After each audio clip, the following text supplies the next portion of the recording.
Ο Γιάννης Ευαγγελίδης είναι ένας από τους κορυφαίους ηθοποιούς της γενιάς του, με μια διαδρομή που εκτείνεται σε 6 δεκαετίες στο θέατρο και τη τηλεόραση. Το κοινό τον αγάπησε ιδιαίτερα μέσα από το ρόλο του αρχηγού της αστυνομίας αντιστράτηγου Γιάννη Χρυσολορά στη δημοφιλή σειρά του Νίκου Φόσκολου «Καλημέρα ζωή». Ωστόσο, η ιστορία του ξεκινά πολλά χρόνια πριν, με μια πορεία γεμάτη πάθος, συνεργασίες με θρύλους της τέχνης και απρόσμενες στροφές. Ο Ευαγγελίδης γεννήθηκε στις 4 Αυγούστου του 1936 στην περιοχή του Βύρωνα στην Αθήνα. Παιδί εργατικής οικογένειας, μεγάλωσε σε δύσκολα χρόνια. Θυμάται ακόμη ζωντανά τις καουχίες του Δεύτερου Παγκοσμίου Πολέμου, όπως όταν σε ηλικία 4 ετών οι Ιταλοί καραμπινιέροι τον συνέλαβαν προσωρινά, ενώ ο πατέρας του προσπαθούσε να τον φυγαδεύσει από την Αθήνα στο Άργος για να επιβιώσουν. Πριν ασχοληθεί με την ηθοποιία, δούλευε ως πλακάς και μάλιστα διατηρούσε δικό του συνεργείο οικοδομών. Σε μια συνέντευξή του, αποκάλυψε ότι είχε εργαστεί σε μεγάλα έργα. Χαρακτηριστικά, η καφετέρια στο λόφο του Λυκαβητού ήταν στρωμένη με πλακάκια από το δικό του συνεργείο. Είχε οικονομική αυτονομία και, όπως είπε χαριτολογώντας, αν παρέμενε σε αυτό το επάγγελμα, ίσως σήμερα να ήταν ιδιοκτήτης ολόκληρων πολυκατοικιών. Γοητευμένος όμως από την τέχνη, αποφάσισε να σπουδάσει υποκριτική. Εισήχθη στη δραματική σχολή του ιστορικού θεατρικού δασκάλου Κάρολου Κουν, γεγονός που από μόνο του δείχνει το ταλέντο και την αποφασιστικότητά του. Ωστόσο, η φοιτησή του εκεί δεν ήταν ανέφελη. Σύμφωνα με τον ίδιο, κατά τη διάρκεια του πρώτου έτους σπουδών, αντέδρασε σε ένα ρόλο που του ανέθεσε ο Κουν, αντίδραση που ο αυστηρός δάσκαλος εξέλαβε ως ύβρι. Ο Κουν, γνωστός για το ότι δεν σήκωνε μίγα στο σπαθί του, αποφάσισε να μην τον κρατήσει στη σχολή. Παρότι ο Ευαγγελίδης είχε περάσει τις εξετάσεις για το δεύτερο έτος, τον ενημέρωσαν ότι δεν του αρμόζει να συνεχίσει.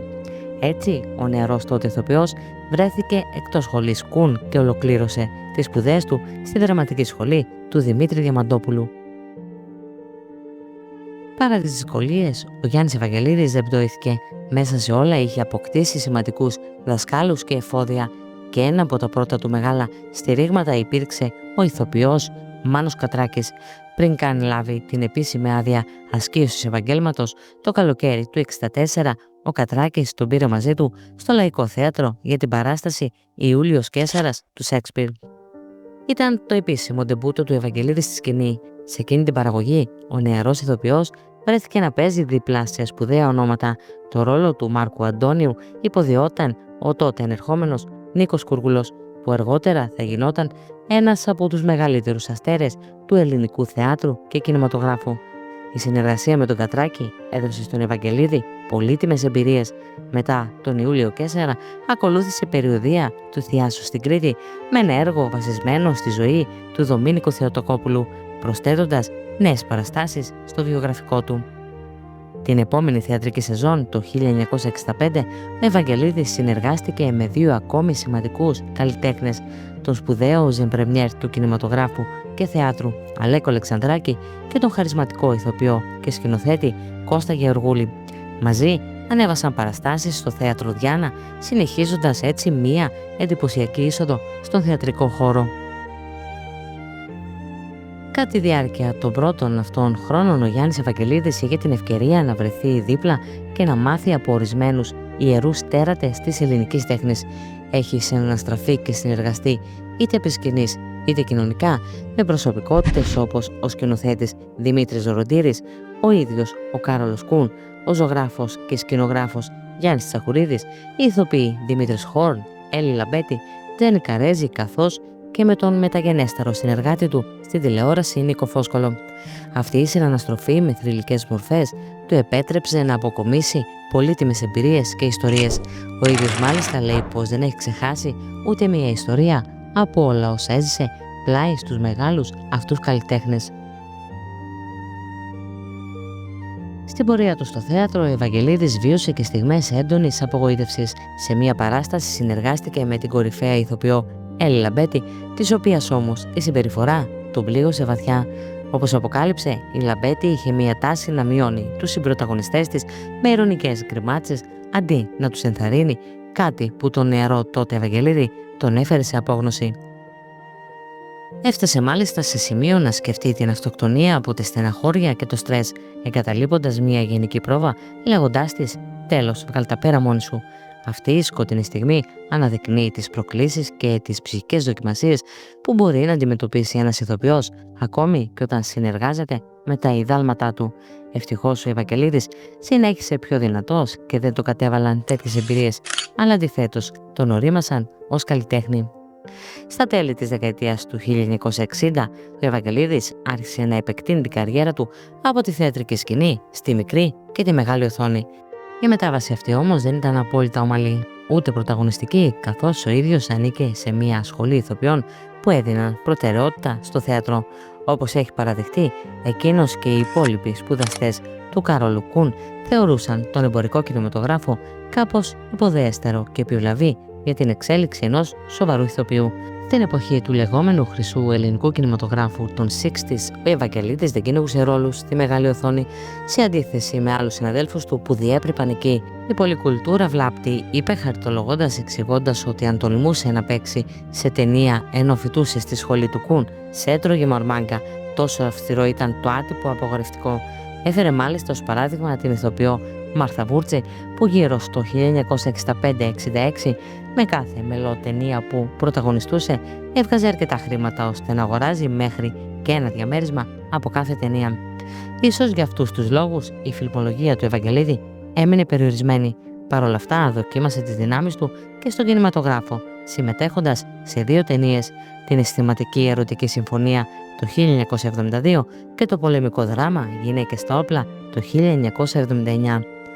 Αν και δεν ακολούθησε το δρόμο του εμπορικού σινεμά σε βάθος, αυτές οι κινηματογραφικές εμφανίσεις εμπλούτησαν το έργο του και του έδωσαν την εμπειρία του φιλμ.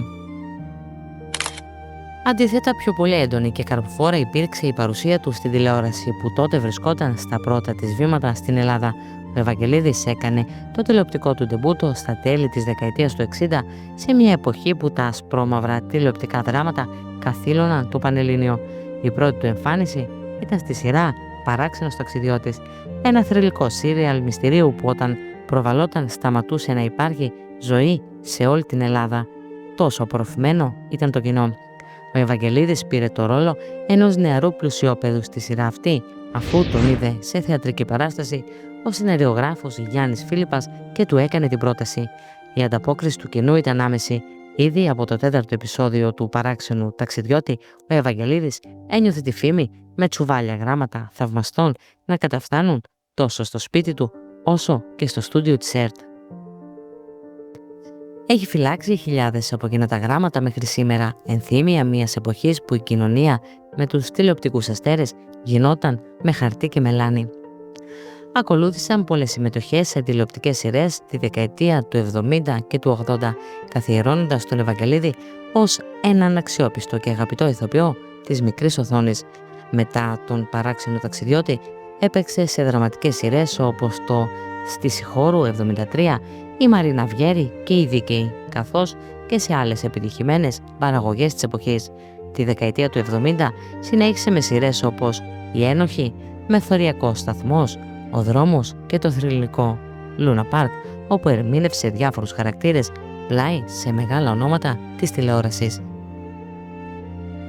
Ακόμη και όταν πια πλησίαζε τα 70 του χρόνια, ο Ευαγγελίδης διατήρησε την παρουσία του. Έπαιξε σε σειρές στις αρχές του 2000, όπως η κωμική σάτυρα «Ελά στο μεγαλείο σου», ενώ έκανε αξιομνημόνευτες εμφανίσεις σε δημοφιλείς σειρές της επόμενης δεκαετίας, όπως η ελληνική εκδοχή του Άγγλι Μπέτι, Μαρία η Άσχημη και οι σειρές «Χαρά αγνοείται» και «Η Πολυκατοικία». Η ικανότητά του να προσαρμόζεται σε διαφορετικά είδη και ρόλους τον έκανε περιζήτητο και του χάρισε μια αξιοσημείωτη τηλεοπτική διαδρομή. Φτάνοντας στη δεκαετία του 1990, ο Γιάννης Ευαγγελίδης ήταν ήδη ένας καταξιωμένος ηθοποιός, όμως η μοίρα του επιφύλασε μια ιδιαίτερη θέση στην ιστορία της ελληνικής τηλεόρασης και όλα ξεκίνησαν σχεδόν τυχαία με ένα τηλεφώνημα από τον παλιό του φίλο και συγγραφέα Νίκο Φόσκολο. Όπως έχει διηγηθεί ο ίδιος, μια μέρα ο Φόσκολος τον πήρε τηλέφωνο και του πρότεινε «Θέλω να κάνεις ένα επεισόδιο στη Λάμψη». Η Λάμψη ήταν ήδη μια εξαιρετικά δημοφιλής καθημερινή σειρά στον Αντένα, γραμμένη από τον Φόσκολο, και ο Ευαγγελίδης εμφανίστηκε σε ένα επεισόδιο ως αρχηγός της αστυνομίας που επισκέπτεται τη βίλα του διαβόητου ήρωα της σειράς Γιάνκου Δράκου. Εκεί το ένα και μοναδικό επεισόδιο δεν έμεινε ένα. Η παρουσία του Ευαγγελίδη άφησε τόσο καλές εντυπώσεις που ο Φόσκολος αποφάσισε να επεκτείνει το ρόλο. Έτσι, ο ίδιος χαρακτήρας, ο αρχηγός της αστυνομίας Γιάννης Χρυσολοράς, μεταφέρθηκε στη νέα καθημερινή σειρά που ετοίμαζε ο Φόσκολος, «Καλημέρα ζωή». Ο Ευαγγελίδης βρέθηκε ξαφνικά να εντάσσεται στο βασικό cast μιας σειράς που επρόκειτο να γράψει ιστορία κρατώντας για 9 ολόκληρα χρόνια από το 1994 μέχρι το 2003 με τον ίδιο ρόλο. Κάθε βράδυ στις οθόνες του Αντένα ο αντιστράτηγος Χρυσολοράς έγινε φιγούρα οικία σε εκατομμύρια τηλεθεατές. Σε αυτόν τον ρόλο ο Γιάννης Ευαγγελίδης έδωσε ζωή σε ένα χαρακτήρα αυστηρό αλλά δίκαιο, πατρικό αλλά μετακίνητο στις αρχές του, ένα πρόσωπο που εξέπεμπε κύρος και ασφάλεια. Δεν είναι τυχαίο που πολλοί θυμούνται ακόμη με νοσταλγία τον αρχηγό του «Καλημέρα ζωή», καθώς υπήρξε μία από τις πιο σταθερές φιγούρες σε ένα σύριαλ γεμάτο ανατροπές. Η ερμηνεία του συνέβαλε στο να αγαπηθεί η σειρά και να παραμείνει στην πρώτη γραμμή της τηλεθέασης για σχεδόν μία δεκαετία. Ο τύπος της εποχής αλλά και τα μεταγενέστερα αφιερώματα αναγνωρίζουν πως η συμβολή του Ευαγγελίδη ήταν καθοριστική. Χαρακτηριστικά αναφέρεται ως ένας από τους κορυφαίους ηθοποιούς της γενιάς του, που αγαπήθηκε ιδιαίτερα μέσω του «Καλημέρα ζωή». Πίσω από τη λάμψη της επιτυχίας, ωστόσο, δεν έλειψαν οι εντάσεις. Ο Γιάννης Ευαγγελίδης τελικά αποχώρησε από το «Καλημέρα ζωή» πριν την ολοκλήρωσή του, κάτω από όχι και τόσο ευχάριστες συνθήκες. Σε μια αποκαλυπτική συνέντευξη χρόνια αργότερα, ο ηθοποιός εξήγησε ότι έφυγε πολύ δυσαρεστημένος από τη σειρά και ο λόγος ένιωθε πως δεν του φέρονταν με σεβασμό που άρμοζε στην προσφορά και στην εμπειρία του. Χαρακτηριστικά ανέφερε πως έβλεπε κομπάρσους του σύριαλ να έχουν δικό τους καμαρίνι, ενώ ο ίδιος, ένας από τους βασικούς συντελεστές, δεν είχε χώρο να ετοιμαστεί. Αυτό το θεωρούσε κατάφορη αδικία και προσβολή. Χωρίς δεύτερη σκέψη, παράτησε τα πάντα και έφυγε από τη σειρά, χωρίς μάλιστα να του συζητήσει ποτέ απευθείας με το Φόσκολο. Αργότερα, όταν κάποιοι προσπάθησαν να τον μεταπείσουν να επιστρέψει, εκείνος αρνήθηκε κατηγορηματικά. Η απόφασή του ήταν οριστική. Ο Ευαγγελίδης, προερχόμενος από την πειθαρχημένη κουλτούρα του θεάτρου που είχε μάθει να συνεργάζεται με ιερά τέρατα όπως ο Μιράτ και ο Αλεξανδράκης, δεν μπορούσε να ανοιχτεί τέτοια έλλειψη σεβασμού. Έτσι, προτίμησε να διαφυλάξει την αξιοπρέπειά του. Η αποχώρησή του από την πετυχημένη σειρά υπήρξε μια τολμηρή κίνηση που συζητήθηκε, ωστόσο ο ίδιος δεν το μετάνιωσε. Μάλιστα, επιφύλαξε στον εαυτό του μια πρόσμενη επόμενη πράξη. Για λίγο διάστημα αποφάσισε να τραγουδήσει σε μποάτ της επαρχίας. Αφού έφυγε από το «Καλημέρα ζωή», δέχτηκε μια πρόταση να εμφανιστεί ως τραγουδιστής σε νυχτερινό κέντρο, ένα λεγόμενο σκυλάδικο στην Καλαμάτα στις Φλόγες, και το έκανε. Όπως εξομολογήθηκε αργότερα γελώντας, πήγε, τραγούδισε και πέρασε όνειρο. Αυτή η σύντομη μεταπήδησή του στο τραγούδι δείχνει τον αϊθαλή χαρακτήρα του και τη διάθεσή του να ζήσει νέες εμπειρίες, ακόμη και εκτός του στενού πλαισίου της υποκριτικής. Στην προσωπική του ζωή, ο Γιάννης Ευαγγελίδης έχει επίσης μια ενδιαφέρουσα ιστορία. Υπήρξε παντρεμένος για 10 χρόνια με την ηθοποιό Βίλμα Τσακίρη. Το ζευγάρι ήταν ιδιαίτερα γνωστό στους θεατρικούς κύκλους, καθώς αμφότεροι ήταν ηθοποιοί. Μαζί απέκτησαν 2 παιδιά, την κόρη τους Καλλιόπη Ευαγγελίδου, γεννημένη το 1973, που ακολούθησε τα χνάρια των γονιών της και έγινε και εκείνη ηθοποιός, και το γιο τους Κωνσταντίνο Ευαγγελίδη, γεννημένο το 1977, ο οποίος ασχολείται με τη μουσική. Δυστυχώς ο γάμος του με τη Βίλμα Τσακίρη δεν κράτησε πολύ. Οι δρόμοι τους χώρισαν για κάτι που ο ίδιος Ευαγγελίδης έχει παραδεχτεί ότι τον πλήγωσε. Σε μια ειλικρινή του δήλωση για το διαζύγιο, ανέφερε πως στην προσωπική μου ζωή δεν στάθηκα τυχερός. Εξήγησε ότι ήταν 2 ηθοποιοί, είναι παντρεμένοι μεταξύ τους, πολλές φορές δημιουργείται επαγγελματική αντιζηλία και ασυμφωνία χαρακτήρων, πράγματα που τελικά φθείρουν τη σχέση. Το αντιμετώπισα, πλήρωσα τα σφάλματά μου, αλλά και τα σφάλματα για λογαριασμό άλλων και στο τέλος κέρδισε έναν αγώνα, είπε με νόημα, υποδηλώνοντας ότι μέσα από αυτή την εμπειρία βγήκε σοφότερος. Πέρα από την οικογενειακή ζωή, ο Ευαγγελίδης είχε και κάποιες λιγότερο γνωστές πτυχές. Μία από αυτές ήταν η σύντομη ενασχόλησή του με την πολιτική. Στις εθνικές εκλογές του 2000 κατήλθε ως υποψήφιος βουλευτής στην Α Αθηνών με το κόμμα Δίκη του Δημήτρη Τσοβόλα. Λίγα χρόνια αργότερα, το 2002, δοκίμασε την τύχη του και στην αυτοδιοίκηση, θέτοντας υποψηφιότητα για δημοτικός σύμβουλος στο Δήμο Αθηναίων με την παράταξη του Γιάννη Δημαρά. Αν και αυτές οι πολιτικές απόπειρες δεν μεταφράστηκαν σε μακρά πολιτική καριέρα, έδειξαν την ανησυχία του και το ενδιαφέρον του για τα κοινά. Σήμερα ο Γιάννης Ευαγγελίδης έχει αποσυρθεί από την ενεργό δράση στην Υποκριτική. Έχει να εμφανιστεί σε τηλεοπτική σειρά ή θεατρική παράσταση αρκετά χρόνια, απολαμβάνοντας πλέον μια ήσυχη ζωή μακριά από τα φώτα. Ωστόσο, αυτό δεν σημαίνει ότι έχει χαθεί από το προσκήνιο. Αντίθετα, είναι ενεργός στα μέσα κοινωνικής δικτύωσης, διατηρώντας επαφή με το κοινό και τους φίλους του. Ο 89χρονος ηθοποιός, με τη διάβγεια και το χιούμορ του ακμαία, συχνά δημοσιεύει σκέψεις, αναμνήσεις και δημιουργίες του στο Facebook. Μάλιστα, το Μάρτιο του 2025 προκάλεσε συγκίνηση στους θαυμαστές του ανεβάζοντας ένα δικό του ποιητικό κείμενο με τίτλο «Τύψεις» στον προσωπικό του λογαριασμό. Στο ποιητικό αυτό απόσπασμα, που συνόδευε με μια πρόσφατη φωτογραφία του, μιλάει με λυρικό τρόπο για τα λάθη της ζωής και για μια καρδιά που κρέμεται σε μια κλωστή. Δηλαδή, βρίσκεται σε ευάλωτη κατάσταση, υπονοώντας ίσως πως τα βάρη των αναμνήσεων και των τύψεων.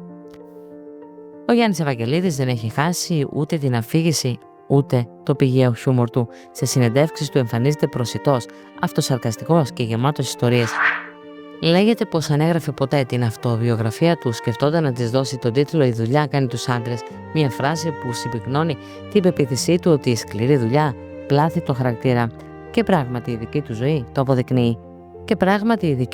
αποδεικνύει. Από τη δουλειά του πλακά στο μεροκάματο μέχρι το επίμονο κυνήγι της υποκριτικής τέχνης και την πειθαρχία του κλασικού ρεπερτορίου, ο Ευαγγελίδης έφτασε στην καταξίωση βήμα-βήμα με δουλειά και αφοσίωση. Κοιτώντας κανείς το σύνολο της πορείας του Γιάννη Ευαγγελίδη, διαπιστώνει ότι έχει αφήσει ένα ξεχωριστό στίγμα στον καλλιτεχνικό χώρο. Ως ηθοποιός που ξεκίνησε σχετικά όριμος κοντά στα 30 του και διέγραψε μια τόσο μεγάλη τροχιά, απέδειξε πως ποτέ δεν είναι αργά να ακολουθήσει κανείς το κάλεσμα της τέχνης όταν έχει πάθος. Η θεατρική του διαδρομή τον έφερε δίπλα σε μερικούς από τους σημαντικότερους εκπροσώπους του ελληνικού θεάτρου του 20ου αιώνα. Κάτι που τον συνδέει άρρηκτα με τη χρυσή εποχή της δραματουργίας μας. Την ίδια στιγμή, η τηλεοπτική του παρουσία, ιδιαίτερα μέσα από το ρόλο στο «Καλημέρα Ζωή», τον έκανε γνώριμο σε μια νεότερη γενιά και του χάρισε τη λαϊκή αναγνώριση. Εκατομμύρια τηλεθεατές τον ταυτίζουν με τον αξιωματικό της αστυνομίας που ενσάρκωσε, και αυτή η αγάπη του κοινού ίσως είναι η μεγαλύτερη ανταμοιβή για έναν ηθοποιό. Κριτικοί και δημοσιογράφοι έχουν επενέσει τον Ευαγγελίδη για τη σοβαρότητα και την αφοσίωσή του. Δεν είναι ο ηθοποιός των κοσμικών εμφανίσεων και της φαντακτερής ζωής. Αντιθέτως, ήταν πάντοτε ένας χαμηλών τόνων άνθρωπος με τεράστια διάβγεια, όπως τον περιγράφουν όσοι τον έχουν γνωρίσει. Το χιούμορ του, η σεμνότητά του αλλά και η ειλικρινιά του, όπως φάνηκε και από τις θαραλέες αποφάσεις του στην καριέρα του, αποτελούν χαρακτηριστικά γνωρίσματα που τον κάνουν να ξεχωρίζει. Σήμερα, έχοντας διανύσει σχεδόν 9 δεκαετίες ζωής, ο Γιάννης Ευαγγελίδης παραμένει ζωντανό κομμάτι της ιστορίας του ελληνικού θεάτρου και της τηλεόρασης. Μέσα από τους ρόλους του, τις συνεργασίες του με θρυλικούς δημιουργούς και τη δική του προσωπική στάση, έχει αφήσει μια παρακαταθήκη ήθους και τέχνης.